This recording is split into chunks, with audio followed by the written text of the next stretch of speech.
If your bench press isn't improving, one reason for that might be that you are doing accessories that aren't fixing the bits that are making you stuck. A lot of lifters like to pick things that they have seen other people do, or maybe things that are fun, rather than the things that are actually going to help them, which ironically are usually the things that suck the most. That's not really programming, that's just kind of guessing.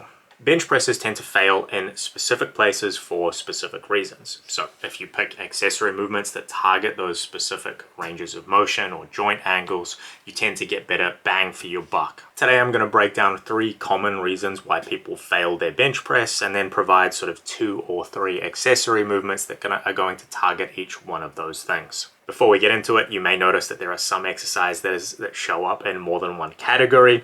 That's not an accident. Some movements are just good for lots of things for lots of people. The first failure point is weakness of the chest. This is the lifter who unracks the bar, brings it down to the chest, and then fails either on the chest or within a couple of centimeters of starting pressing. This is about 85% of raw bench presses. So if you're running a program for somebody who you don't know well, or if you haven't failed a bench press in a long time, this might be a good guess as your starting point. This usually comes down to pec strength, either inability to produce enough force or inability to maintain that tension while the bar is physically resting on your chest. So the way that we fix that is we improve your ability to generate force in that range of motion. Movement 1, long pause bench press. A 2 or 3 count pause on your chest almost completely eliminates the stretch reflex and means that you have to generate all of the force only with your muscles rather than sort of like bouncing using the stretchiness of your tissue. Start out lighter than you think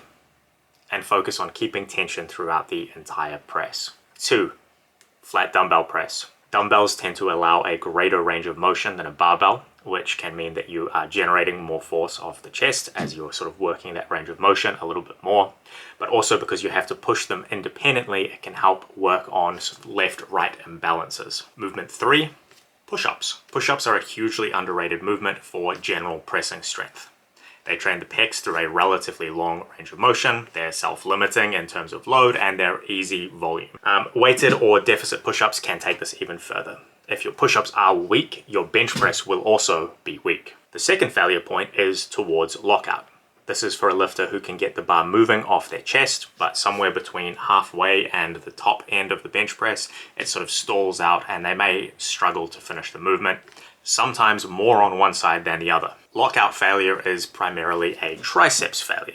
Once your elbows pass kind of about 90 degrees, the rest of the movement is pretty much with your triceps. So if they're not strong enough or they can't produce force for long enough, you won't be able to finish the lift. This is less common for raw lifters, maybe around 15% of raw lifters, but for equipped bench presses, it is actually very, very common. Movement number 1, close grip or narrow grip bench press. It's very similar to a competition bench press, but it puts slightly more emphasis on the triceps. This is probably the most direct way to work your triceps. If you've got a lockout failure, you're doing exactly the same thing, just slightly moving the emphasis towards one muscle group. Movement 2, a board press, or if you don't have boards, you can use a high pin press. This limits the range of motion, so you're only pushing through the top end of the range, and it means that you can sometimes go a little bit heavier than you could if you're going all the way to your chest. It means you can work one part of the range of motion, the weak part, without also working the part that's already stronger, in this case sort of towards your chest. You also end up avoiding the stretch reflex completely, which means you're using your muscles the entire way. Movement 3, tricep pushdowns. Obviously this is an isolation movement, so you wouldn't use this to replace pressing volume, but it's very easy and you tend to be able to add quite a lot of volume after you've already finished pressing. Failure point 3 is less of a specific failure point and more of a technique issue. When you're not able to do the same bench press every time, your bench press ends up looking different and failing in different ways and different points. This isn't about being weak in a specific position, but rather about being able to repeat the same positions every time. This is for the lifter for whom every bench press looks a little bit different. The setup changes, maybe the bar path or the point at which the bar touches the chest sort of wanders around. Leg drive maybe is inconsistent or disappears under load. Strength and technique are not as distinct in powerlifting as you would like to believe. If you can't do the same bench press every time, then it doesn't really matter how strong you are because you're not going to be able to express that strength when it really matters. Movement 1, tempo bench press. Slow down the lift, stay in control of every phase. A typical prescription might be something like 3 counts down, 1 count on your chest, and then 1 count up sort of as fast as you can. When you slow things down, technique breakdowns become more obvious, and it can be really challenging to complete a lift if you're out of position.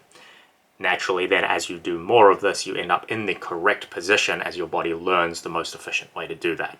This is a really underutilized exercise for people who have sloppy bench press technique. Number 2, long pause bench press. We covered this earlier for the week off the chest, but it's kind of the same thing here. It requires you to hold a very specific position for an extended period of time. And if you are regularly out of position or struggling to maintain that, this is really going to force you to get good and become more repeatable with that technique. The point of this whole thing is not to give you 8 exercises for you to go and add to your program right now. That would be ridiculous and overloading. What I'm trying to do is give you a framework where you can break down why you might be failing and then pick 1 or 2 appropriate tools to drive development in that sort of specific area. Do the diagnosis first, and then when you give the prescription, you know that you're targeting the right things. If you don't know where or why your bench press is failing, film it, watch it back, show it to a coach or a friend, heck, show it to me. Adding volume to accessory movements and secondary movements which are not targeted in the right way may help you a little bit, but more than anything, it's going to tire you out and stop you being able to develop the things that are actually holding you back. Figure out why you're losing the lift, train that directly.